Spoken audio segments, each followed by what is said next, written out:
नमस्कार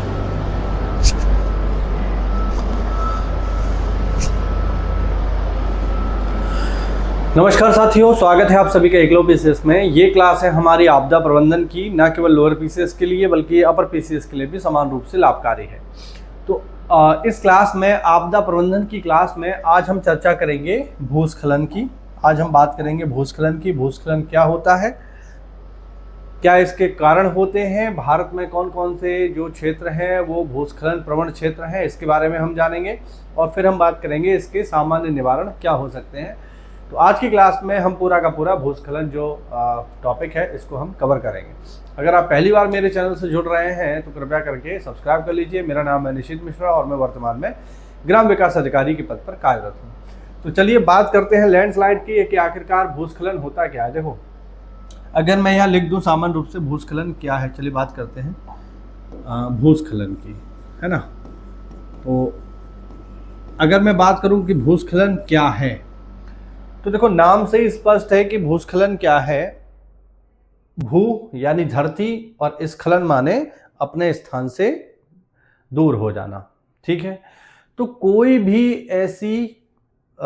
भी ऐसा कारण, चाहे वो प्राकृतिक हो अथवा मानव निर्मित हो, जिसकी वजह से पृथ्वी अपना स्थान या जमीन अपना स्थान छोड़ दे, उसको हम कहते हैं भूस्खलन। बात समझ में आ रही है? बहुत ही सामान्य सी बात है। अगर मैं इसकी परिभाषा की बात करूं तो भूस्खलन एक, यहाँ पर अगर परिभाषा लिख दूं मैं यहाँ पर, तो इसकी परिभाषा होगी, भूस्खलन एक जियोलॉजिकल घटना है जिसके अंतर्गत, लिख देता हूं, भूस्खलन एक जियोलॉजिकल घटना है जिसके अंतर्गत, एक सेकंड रुकेंगे, जिसके अंतर्गत वर्षा, ये इसकी मैं परिभाषा आपको नोट करा रहा हूं, वर्षा, बाढ़ अथवा भूकंप के कारण, वर्षा, बाढ़ अथवा भूकंप के कारण चट्टानें,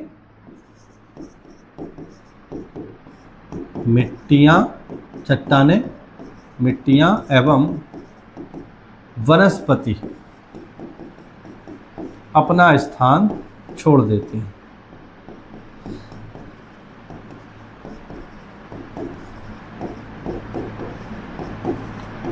ठीक, तो ये इसकी सामान्य परिभाषा है। भूस्खलन बेसिकली क्या है, एक ऐसी जियोलॉजिकल घटना है जिसके अंतर्गत ये इसके कारण भी हमें यहाँ पता चल जाते हैं कि भूस्खलन मेनली किसके वजह से आता है, वर्षा, बाढ़ और भूकंप के कारण, जिसकी वजह से चट्टानें, मिट्टी और वनस्पति अगर अपना स्थान छोड़ दे, तो इस भौगोलिक घटना को हम नाम देते हैं भूस्खलन। ठीक है, अपना स्थान छोड़ देती है, या फिर हम एक शब्द इस्तेमाल कर सकते हैं, अपने स्थान से विस्थापित हो जाए, शुद्ध हिंदी में विस्थापित हो जाए। ठीक, तो ये हमें याद रखना है, ये इसकी सामान्य परिभाषा है। अब भूस्खलन को अगर मैं बहुत ही आसान भाषा में आपको समझाने का प्रयास करूं, तो भूस्खलन बेसिकली क्या है कि जमीन का कोई बड़ा टुकड़ा जो मेनली पहाड़ों पर हो, अगर वो किसी भी वजह से टूट के नीचे की तरफ आ जाए, ढाल की तरफ आ जाए, तो इसे हम कहते हैं ये है भूस्खलन। और याद रखना, भूस्खलन की घटना ज़्यादातर, या हम कहें हमेशा, पहाड़ों पर ही घटित होती है। मैदानों में या फिर पठारों में बहुत कम, लेकिन मैदानों में कभी भी आपका भूस्खलन नहीं होगा। यानी अगर कोई ये सोचे कि यूपी में कहीं भूस्खलन हो रहा है, तो ये जो है मानने वाली बात नहीं है, ऐसा संभव नहीं है। पठारों पर भी भूस्खलन ना के बराबर होते हैं, लेकिन हम ये नहीं कह सकते कभी नहीं होगा। कभी हो सकता है, लेकिन चांस बहुत कम है। मोस्टली जो भूस्खलन होगा वो कहाँ होगा, वो केवल और केवल पहाड़ों पर ही होगा। इस बात को आप लोग हमेशा याद रखना, ठीक है। इस चीज़ को आप लोग हमेशा याद रखिएगा कि भूस्खलन कहाँ होता है, तो भूस्खलन हमेशा हमेशा पहाड़ों पर ही होगा। अब हम बात करेंगे इनके कारणों की, कि आखिरकार भूस्खलन आता क्यों है। तो साथियों, इसके दो कारण हैं, मेनली इसके दो कारण हैं। पहले है प्राकृतिक, और दूसरे हैं मानव निर्मित। ठीक, क्योंकि इंसान हर चीज़ में घुसा हुआ है, तो फिर यहाँ पर भी आपको मिलेगा। तो मेनली भूकंप जो मेनली भूस्खलन जो है वो दो वजहों से आता है। पहला है प्राकृतिक कारण और दूसरा है मानव निर्मित कारण। प्राकृतिक कारण क्या है साहब? प्राकृतिक कारण है वर्षा। पहला प्राकृतिक कारण है वर्षा। याद रखना, तीव्र वर्षा के कारण भूस्खलन उत्पन्न होते हैं। कैसे? जब पानी बरसता है, खासकर मूसलाधार बारिश होती है, तो वो बारिश क्या होता है, चट्टानों की दरार से होते हुए पत्थर के अंदर तक चली जाती है, जिसके माध्यम से पत्थर की जो पकड़ है अपनी साथी चट्टानों के साथ वो कमज़ोर हो जाती है। इसकी वजह से क्या होता है, वो पत्थर अपनी जगह से हिल जाते हैं और अंत में अपना स्थान छोड़ देते हैं, जिसे हम कहते हैं कि ये भूस्खलन हो रहा है।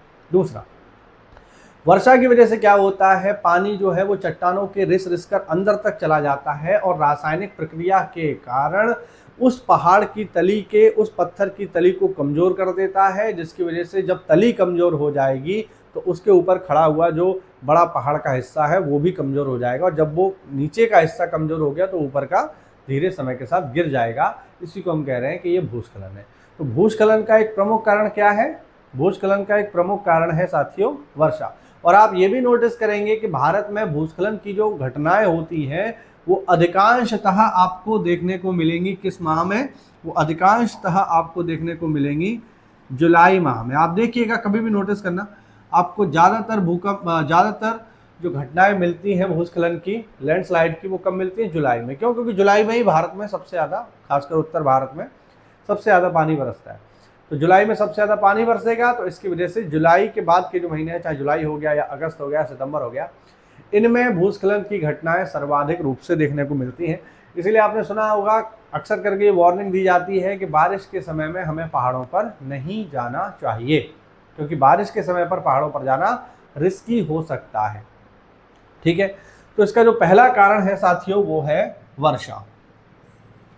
दूसरा जो इसका प्रमुख कारण है साथियों वो है भूकंप।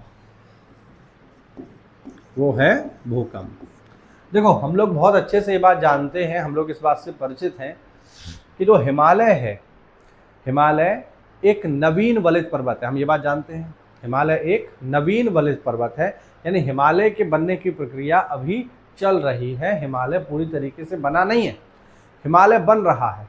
और जब कोई चीज़ बन रही है तो उसमें भैया फिर बहुत सारी चीज़ें काम करती हैं। जब कोई चीज़ अपने बनने की अवस्था में होती है तो उसमें हलचल भी होती है, वो हिलेगी भी, वो डुलेगी भी और गिरेगी भी, बहुत सारी चीज़ें हैं। यही स्थिति हिमालय के साथ है। जब हिमालय अपने बनने की प्रक्रिया में है तो ऐसी स्थिति में बनने के प्रोसेस में उसमें बहुत सारे भूकंप आते रहते हैं, ये स्वाभाविक है। और भूकंप के जोन 6 में शामिल है पूरा का पूरा हमारा हिमालय। में ऑलरेडी आपको भूकंप वाले क्षेत्र में बता चुका हूँ। जब भूकंप आएगा, जब धरती हिलेगी, तो ये चट्टानें कैसी हैं? कमज़ोर हैं, क्योंकि अभी मैंने आपको बताया हिमालय क्या है, एक नवीन वलित पर्वत है, पुराना नहीं है। जो पुरानी चट्टानें हैं वो मजबूत होती हैं, लेकिन जो नई चट्टानें हैं वो इतनी मजबूत नहीं है। तो जब भूकंप आता है, वो हिलती हैं, तो चट्टानें जो है कमज़ोर हो जाती हैं, दरारें पड़ जाती हैं, और इस कारण से भूकंप के साथ साथ हमें भूस्खलन भी देखने को मिलता है, जो बहुत ज़्यादा विनाशकारी होता है। तो याद रखेंगे, प्राकृतिक कारणों में जो दूसरा सबसे महत्वपूर्ण कारण है वो है भूकंप, जिसकी वजह से ये आते हैं। तीसरा कारण है पहाड़ी नदी का अपरदन। याद रखना,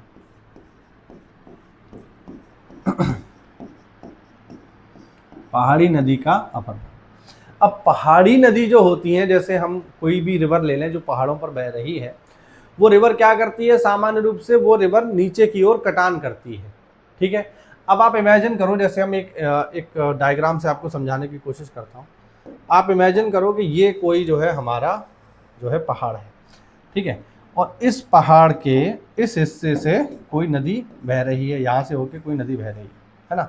तो ये नदी क्या करेगी? ये नदी लगातार इस पहाड़ के निचले हिस्से को काटना प्रारंभ कर देगी, यहाँ से लगातार इसको काटती रहेगी। और जब लगातार इसको ये काटती रहेगी तब होगा क्या? इसका जो निचला हिस्सा है, यानी इस नदी की वजह से इसका जो निचला हिस्सा है वो खोखला हो जाएगा। कैसे खोखला हो जाएगा? क्योंकि ये नदी इसको काट डालेगी।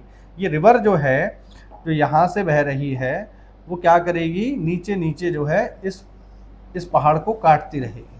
अब होगा क्या? ये पहाड़ ऊपर से तो आपको दिखाई देगा पूरा है, लेकिन नीचे नीचे कट जाएगा। जब नीचे नीचे कट जाएगा तब होगा क्या कि पहाड़ का ये वाला हिस्सा जो नीचे से खोखला हो गया है वो समय के साथ नीचे की तरफ धंस जाएगा और फिर हम कहेंगे कि साहब ये तो हो गया क्या, ये तो हो गया भूस्खलन। ठीक है, बात समझ में आ रही नहीं आ रही है? थोड़ा सा गंदा डायग्राम बनाया भाई, थोड़ा मैनेज कर लेना, है ना। तो क्या होगा, होगा ये समय के साथ ये पहाड़ है और ये पहाड़ जो है नीचे नीचे जो है कटना स्टार्ट हो जाएगा। क्यों? क्योंकि यहाँ से बह रही है एक नदी, वो लगातार इस पहाड़ को यहाँ से काटती रहेगी नीचे से, और जब ये नीचे से खोखला हो जाएगा तो ये वाला हिस्सा नीचे धंस जाएगा, ये नीचे चला जाएगा, और इसी को हम कहेंगे साहब भूस्खलन हो गया। तो नदी जो होती है पहाड़ों पर वो भी अपरदन का प्रमुख कारण होती हैं, इस बात को आप लोग दिमाग में रखिएगा। फिर जो अगला जो कारण है इसका वो है साथियों, वो है पहाड़ी ढलान। वो है पहाड़ी ढलान। भाई ऑब्वियस बात है, अगर किसी पहाड़ी पर ढाल है ना, अब जैसे ये है ना, अब जैसे ये जो है हमारा पहाड़ है ना, अब इस पहाड़ पर क्या होगा, इस पहाड़ पर ढाल भी है, तो ये ढाल जो है ये प्राकृतिक रूप से भूस्खलन का कारण बनते हैं। पहाड़ पर ढाल है तो यहाँ जितनी भी चीज़ें हैं, अब देखिए जब तक यहाँ पर जंगल रहेगा, वेजिटेशन रहेगा, तब तक जो इस पहाड़ पर मिट्टी है, जो पत्थर है, वो इसकी जड़ों के माध्यम से चिपके रहेंगे। लेकिन अगर डिफॉरेस्टेशन हो जाता है तो कोई पकड़ नहीं होगी तो ढलान के साथ जो मिट्टी है वो नीचे आ जाएगी, और इसी को हम नाम देंगे कि साहब जो है पहाड़ नीचे की ओर धसक रहा है, यानी भूस्खलन हो रहा है। तो मूल रूप से जो कारण है प्राकृतिक वो यही है। एक इसका और भी कारण है जो मैं समझता हूँ सब लोग जानते हैं, वो है गुरुत्वाकर्षण। भैया ये जितनी भी चीज़ें हो रही हैं ये हो तो गुरुत्वाकर्षण की वजह से ही रही हैं। भाई पृथ्वी का गुरुत्वाकर्षण ही तो पहाड़ों को नीचे की तरफ खींच रहा है, मिट्टी को नीचे की तरफ खींच रहा है। अगर गुरुत्वाकर्षण नहीं होगा तो ये कभी भी नीचे भी नहीं जाएगा। बात समझ रहे हैं? उम्मीद के लिए, जैसे एग्जाम्पल के लिए अगर हम देखें तो मुझे ही लगता है चंद्रमा पर इतने बड़ी मात्रा में भूस्खलन होता होगा। क्यों नहीं होता होगा? क्योंकि चंद्रमा की ग्रेविटी धरती से काफ़ी कम है। तो जब ग्रेविटी कम है तो वहाँ पर पत्थरों को नीचे खींचने वाला फोर्स भी कम है। बात समझ पा रहे हैं? तो इन सब का कारण क्या है? इन सब का कारण गुरुत्वाकर्षण ही है। इस बात को आप लोग समझ लीजिए। तो पहला जो हमारे कारण है वो है प्राकृतिक, जो आपने पूरी तरीके से समझ लिए होंगे। ठीक है, अब हम आगे बढ़ेंगे। अब हम बात करेंगे मानव निर्मित कारकों की। और मैं आपको बता दूं, भूस्खलन में अगर आज के समय में देखा जाए तो प्राकृतिक कारण तो है ही, लेकिन आज के समय में प्राकृतिक कारणों से कहीं ज़्यादा मानव निर्मित कारण अधिक हो चुके हैं भूस्खलन के लिए। मतलब मानव निर्मित कारण अधिक प्रभावी हैं जो भूस्खलन लाने के लिए जिम्मेदार हैं। उदाहरण के लिए अगर हम देखें तो पहाड़ों पर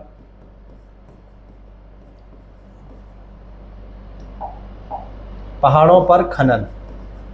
अब पहाड़ों पर क्या होता है साहब, पहाड़ों में कुछ रेयर अर्थ मिनरल पाए जाते हैं, जैसे चूना पाया जाता है, कोयला पाया जाता है, तांबा पाया जाता है, बहुत सारी चीज़ें पाई जाती हैं।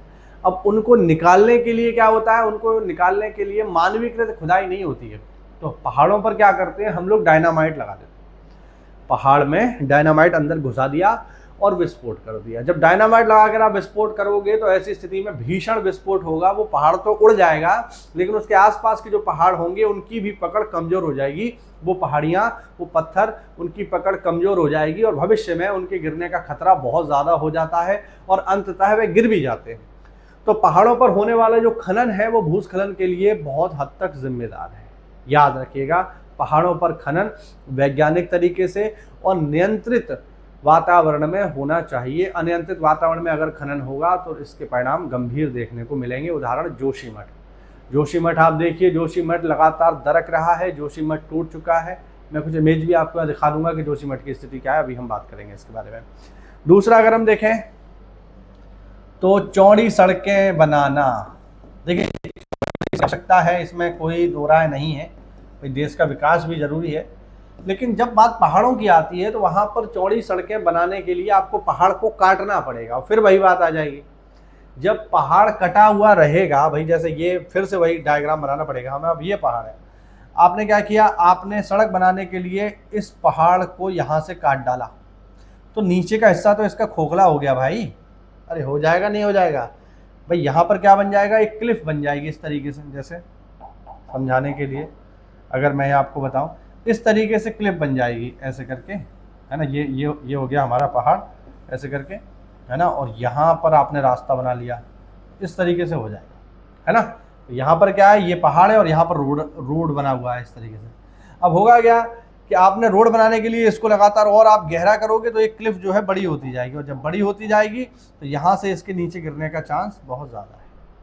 तो फिर निश्चित सी बात है भूस्खलन होगा और आप इसको रोक नहीं पाएंगे। तो पहाड़ों पर चौड़ी सड़कें आवश्यकता है, इसमें कोई दो राय नहीं है। सड़कें देश के विकास के लिए बहुत आवश्यक है, लेकिन बात वही आ जाती है कि विकास हमें किस शर्त पे करना है। तो हमें सस्टेनेबल डेवलपमेंट करना है, सतत विकास करना है। ऐसा विकास नहीं करना जो आज हमने सड़क बनाई 25-30 करोड़ की, मालूम चला अगले सीजन में जब बारिश आई तो पूरी बह गई हो, तो फिर वो पैसा भी बर्बाद गया, संसाधन बर्बाद हुए हमारे। तो इस चीज़ को ध्यान में रख करके हमें यहाँ काम करना है। तो दूसरा है चौड़ी सड़कें। तीसरा अगर हम इसमें देखें तो है अवैज्ञानिक निर्माण। पहाड़ों पर इस बात का हमें विशेष ध्यान रखा जाना चाहिए कि पहाड़ों पर जो भी चीज़ें बने उनमें वैज्ञानिक तरीके से ही या वैज्ञानिक दृष्टिकोण का इस्तेमाल करते हुए ही चीज़ों का निर्माण किया जाए। पहाड़ों पर घर मैदानों के जैसे हम अंधाधुंध नहीं बना सकते। मैदानों पर तो आप जितना चाहो उतना बना डालो, जितना चाहे नीचे खोद डालो, जितना चाहे ऊपर मल्टी स्टोरीज बिल्डिंग आप खड़ी कर दो। हमारे पड़ोस में नोएडा है, आप देखिए कितनी ऊंची ऊंची बिल्डिंग है ना। दिल्ली में आप लोगों ने देखा ही होगा। पहाड़ों पर ऐसा नहीं कर सकते क्योंकि पहाड़ों पर ज़मीन समतल नहीं है। तो समतल नहीं है तो आपको घर ढाल पे बनाना पड़ेगा। ढाल पे जब आप घर बनाओगे तो वो बहुत ज़्यादा ऊंचा या बहुत ज़्यादा लंबा चौड़ा नहीं बनाया जा सकता, उसमें दिक्कतें आएंगी। और लोग क्या करते हैं, लोग घर बना लेते हैं रिवर बेड पे, ठीक है। उसकी हम आगे बात करेंगे, है ना, कि क्यों घर हमें रिवर बेड पे नहीं बनाने चाहिए। रिवर बेड मतलब जहाँ से नदी होके बह रही है उसके आसपास का इलाका। तो वैज्ञानिक निर्माण पर हमें ध्यान देना पड़ेगा। पहाड़ों पर हमें जो है, जो हम अवैज्ञानिक तरीके से घर बना रहे हैं, बिल्डिंग्स बना रहे हैं, जो कंस्ट्रक्शन कर रहे हैं, वो भी एक बड़ा कारण बनता है भूस्खलन का। और सबसे बड़ा कारण अगर हम इसमें देखें तो वो है बांध, ठीक है। बांध जो हम पहाड़ों पर बना रहे हैं वो बांध निश्चित रूप से भूस्खलन और भूकंप का बड़ा कारण बनते हैं। इस चीज़ को आप लोग हमेशा ध्यान रखिएगा। तो ये कुछ मानव निर्मित कारण हैं जिसकी वजह से यहाँ पर चीज़ें हो रही हैं। और एक पॉइंट इसमें और नोट करिएगा, वो नोट कर लो आप लोग, वनों की कटाई। जैसा कि मैंने अभी आपको बताया कि अगर पहाड़ पर जंगल रहेंगे तो ना तो भूस्खलन होगा, ना ही पहाड़ पर बाढ़ जैसी समस्याएं देखने को, फ्लैश फ्लड जिसे कहते हैं, वो देखने को मिलेगी। तो वन होना बहुत ज़रूरी है, लेकिन आज के समय पर हम बड़े पैमाने पे वनों की कटाई कर रहे हैं। वनों की कटाई करने से जो पत्थर जड़ों के साथ मजबूती से बंधे हुए थे उनकी मजबूती समाप्त हो जाती है, और फिर वो ज़मीन को छोड़ करके जब बारिश का मौसम आता है तो अपनी जगह छोड़ देते हैं, जिससे भूस्खलन जैसी समस्याएं देखने को मिलती हैं। तो वनों की कटाई भी इसका एक प्रमुख कारण है। ये है इसके प्रमुख कारण जिसकी वजह से हमें भूस्खलन जैसी समस्याएं देखने को मिल रही हैं। उम्मीद करता हूँ ये आपको समझ में आया होगा। अब हम बात करते हैं भारत में भूकंप प्रवण क्षेत्र। भारत में भूकंप बार बार मेरे मुंह से निकल रहा है। भूस्खलन प्रवण क्षेत्र। अगर गलती से मैं भूस्खलन की जगह भूकंप बोल दूं तो भैया आप लोग समझ लेना कि मैं बात करना चाह रहा हूं किसकी, मैं बात करना चाह रहा हूं भूस्खलन की, ठीक है। चलिए अब हम देखते हैं कि भारत में सर्वाधिक भूस्खलन कहाँ आ रहे हैं, कैसे आ रहे हैं, ठीक है ना। पहले हम इसे नोट करेंगे, फिर मैं आपको मैप के माध्यम से सारी चीज़ें बता दूंगा।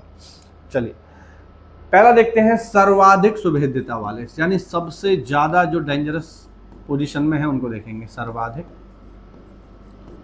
सुभेद्यता वाले यानी वो राज्य, वो इलाके जहाँ पर भूस्खलन के सर्वाधिक चांस है, पहले उन्हें देखेंगे। तो इसमें मेनली जो है हमारे 3 क्षेत्र आते हैं। पहला तो हिमालय क्षेत्र, देखिए पूरा का पूरा हिमालय क्षेत्र हम जानते हैं एक नवीन वलित पर्वत का उदाहरण है। और देखो हिमालय में भी अगर आप ध्यान दोगे तो देखो हिमालय तो पूरी एक विशाल पर्वत श्रृंखला है, ठीक है। हिमालय में भी अगर आप भूस्खलन की घटनाएं देखोगे तो हिमालय के जो दक्षिणी हिस्सा है यहाँ पर भूस्खलन की घटनाएं सर्वाधिक होती हैं। उत्तरी हिस्से में भूस्खलन की घटनाएं कम होती हैं। ऐसा क्यों? ऐसा इसलिए क्योंकि हिमालय में जब आप पढ़ोगे तो हिमालय जो है 3-4 हिस्सों में बटा हुआ है, जिसमें सबसे पहले आता है ट्रांस हिमालय, फिर आता है वृहद हिमालय, फिर आता है मध्य हिमालय, फिर आता है शिवालय। तो ट्रांस हिमालय बहुत पुराना है, सबसे उत्तर में है, इसीलिए पुराना होने की वजह से उसकी चट्टानें स्थिर है और इस वजह से वहाँ भूस्खलन कम होता है। लेकिन जैसे जैसे आप हिमालय के दक्षिणी हिस्से में आओगे, वृहद हिमालय में, मध्य हिमालय में, शिवालय में, तो ये नए हिस्से हैं। नए हिस्से होने की वजह से इनकी चट्टानें कमजोर हैं, इनके पहाड़ कमजोर हैं, इसीलिए यहाँ पर भूस्खलन की घटनाएं ज़्यादा देखने को मिलती हैं। तो याद रखना हिमालयी क्षेत्र में भी भूस्खलन, मतलब पूरे हिमालयी क्षेत्र में भूस्खलन आते हैं, लेकिन भूस्खलन की सर्वाधिक घटनाएं कहाँ देखने को मिलती है? हिमालय के दक्षिणी हिस्से में। दक्षिणी हिस्से मतलब जो दक्षिण हिमालय है वहाँ पर हमें भूस्खलन की घटनाएं ज़्यादा देखने को मिलती हैं। फिर हम बात करें तो पश्चिमी घाट, ठीक है, पश्चिमी घाट में भी हमें भूस्खलन की घटनाएं देखने को मिलती हैं। अभी मैप पे भी मैं आपको दिखाऊंगा ये। और फिर एक क्षेत्र है नीलगिरी। नीलगिरी जो है एक पर्वतीय गांठ है जो कि केरल, कर्नाटक और तमिलनाडु 3 राज्यों में विस्तृत है ना।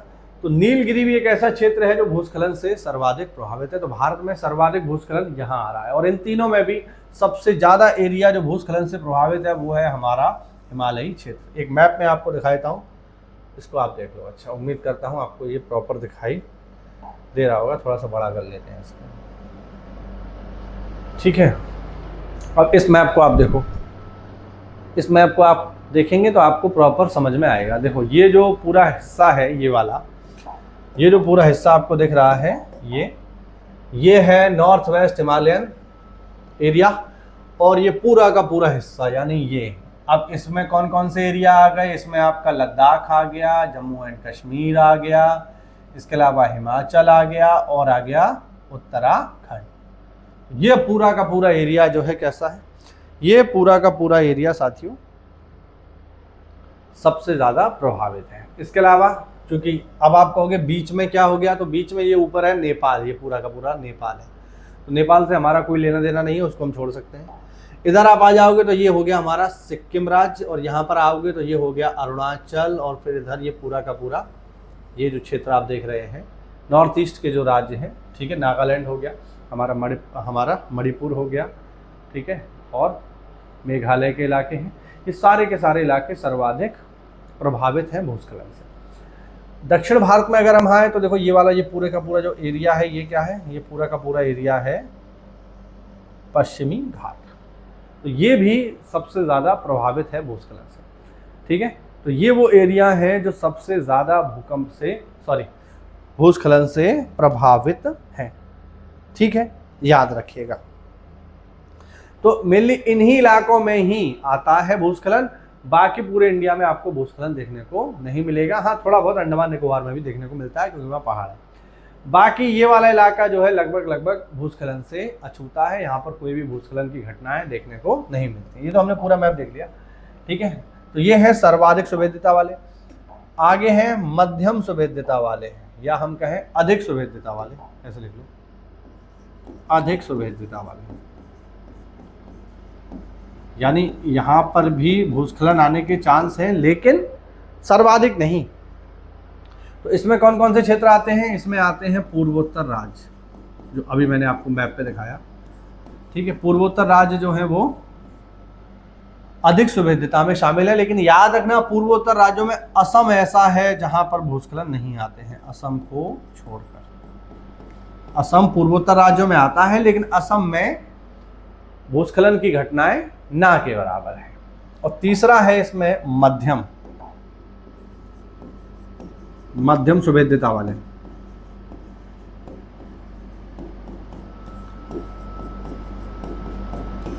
मध्यम सुभेद्यता वाले क्षेत्रों में अगर हम देखेंगे तो इसमें आता है लद्दाख। अब आप कहोगे लद्दाख भी तो पहाड़ों पर है लेकिन वो मध्यम में क्यों है? तो मध्यम में इसलिए है क्योंकि अभी मैंने आपको बताया कि हिमालय में भी अगर आप देखोगे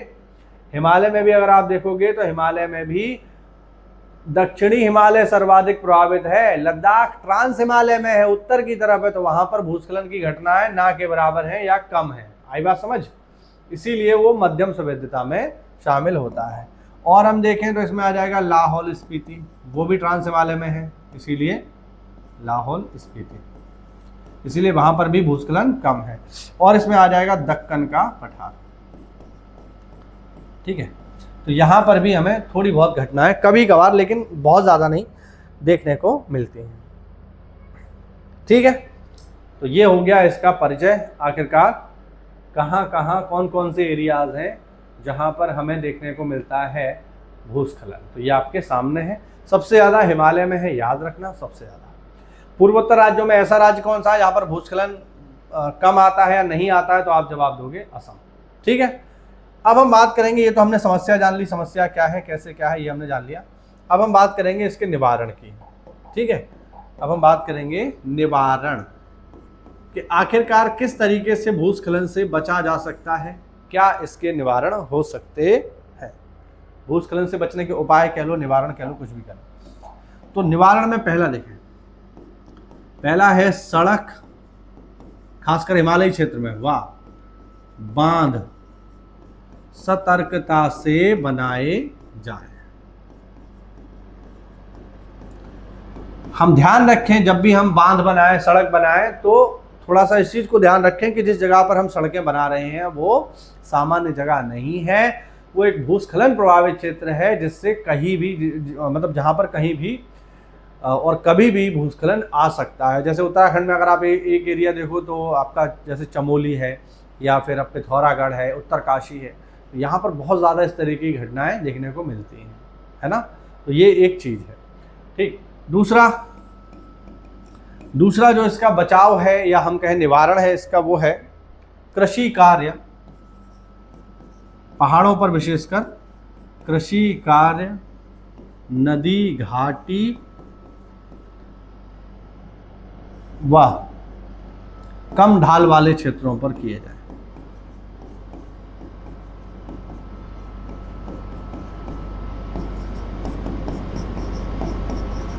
ठीक है, इस चीज को आप लोग याद रखें। यानी पहाड़ों पर जो खेती के काम है, भाई खेती तो होगी, लोग खाएंगे क्या, लेकिन इस चीज का हम ध्यान रखें, जो खेती के कार्य हैं पहाड़ों पर वो कहाँ किए जाएं, वो या तो नदी घाटी में किए जाएं, यानी पहाड़ों के ढलानों पर ना किए जाएं, और अगर किए भी जा रहे हैं कहीं पर कंटूर कृषि या समोच्च कृषि की जा रही है, तो वो कम ढाल वाले इलाकों में ही किए जाएं। क्यों?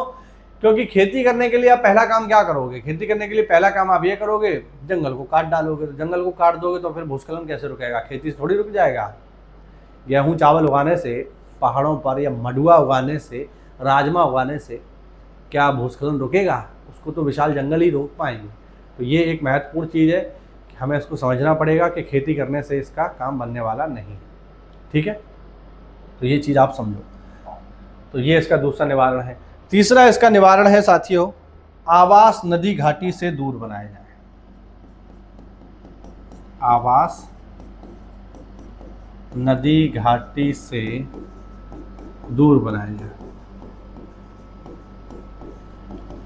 अब लोग क्या करते हैं, जैसे इस चीज को आप समझिए जरा, विशेषकर उत्तराखंड में, हिमाचल में, यहाँ पर जैसे लोग क्या करते हैं, टूरिस्ट को आकर्षित करने के लिए, जैसे मान लो ये कोई रिवर है ना, पहाड़ों पर कोई रिवर बह रही है ना।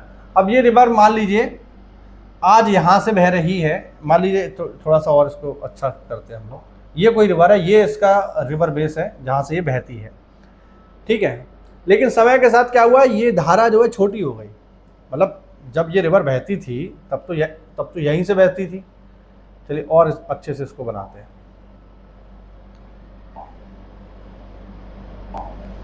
हाँ,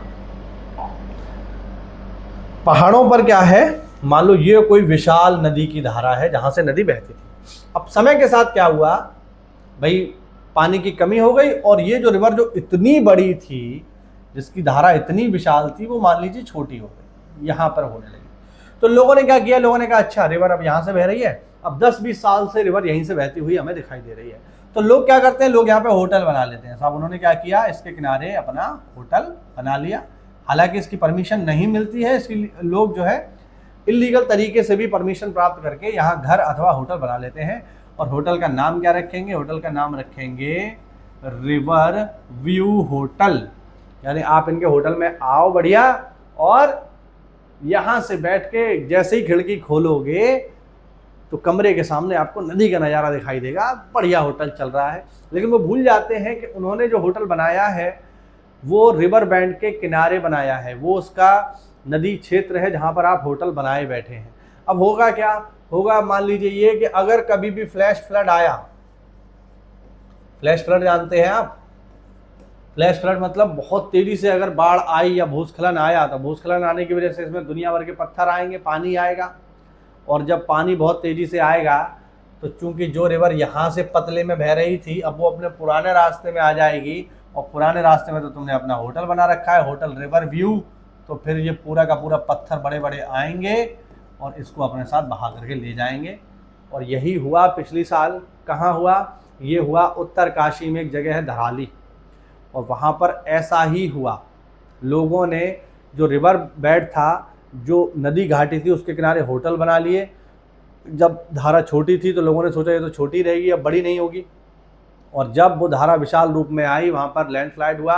लैंडस्लाइड होने की वजह से दुनिया भर के पत्थर, और फ्लैश फ्लड हुआ, इसकी वजह से दुनिया भर के पत्थर आए, और नदी ने जब अपना रूप विस्तार किया तो आसपास की जितने दुकानें थे, घर थे, सब बर्बाद हो गए। तो ये स्थिति भी आ जाती है, तो हमें इस चीज़ का भी ध्यान रखना चाहिए, विशेषकर पहाड़ों पर जब भी हम कोई निर्माण करें तब। ठीक। और इसका जो सबसे बढ़िया निवारण है साथियों, वो है क्या? वो है वृक्षारोपण। जैसा कि मैंने आपको पहले ही बताया, वृक्षारोपण इसका सबसे सही और सटीक उपाय है पहाड़ों पर। और देखिए, पहाड़ों के लोग इस मामले में सक्रिय भी हैं। जैसे पहाड़ों पर आप देखो तो जितने भी विशेषकर पर्यावरणीय आंदोलन चले हैं, वो कहाँ से चले हैं? वो ज़्यादातर उत्तराखंड या हिमाचल या पहाड़ों से ही चले हैं। जैसे आप चाहे देख लो, आपने नाम सुना होगा चिपको आंदोलन। चिपको आंदोलन कहाँ से चला?